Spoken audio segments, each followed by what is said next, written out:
This has become a big thing in fiction now, in science fiction. Is this right now a simulation? In other words, are we the chemistry experiment of some alien kid in junior high school?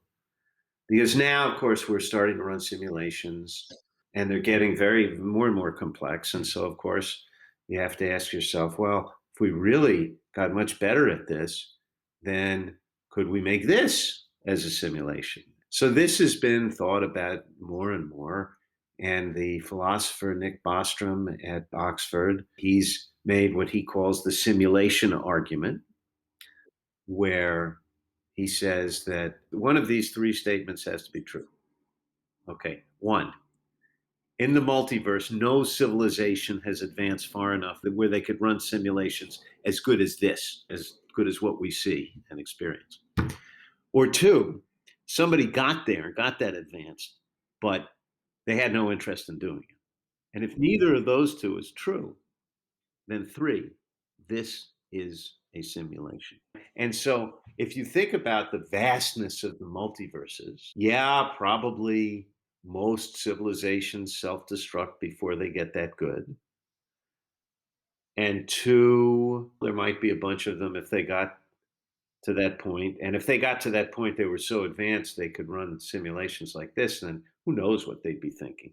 Maybe they'd have no interest in running the simulations. So it makes sense. I think Bostrom puts it at about one in three. Elon Musk says he's just about sure this is a simulation.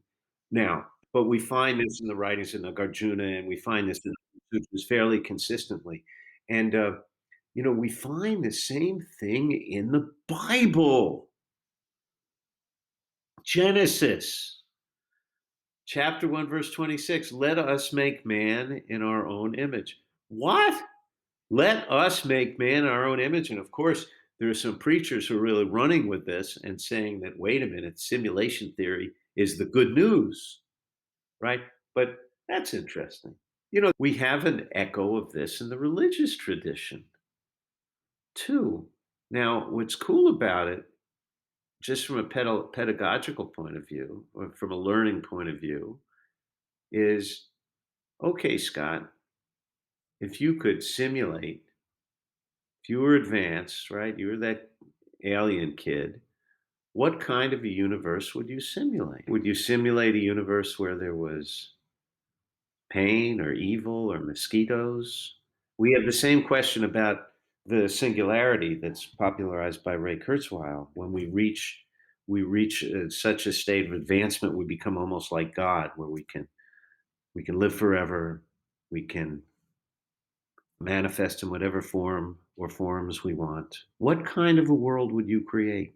And so it's interesting. You get to the question in which, in philosophy and religious studies, we call theodicy, right? If there is an all powerful God, how can there be evil in the world? We all think about that, right? Why do we have to die? But usually, when we think about these things, we think about them through the kind of interference of our upbringing and religious traditions and all that.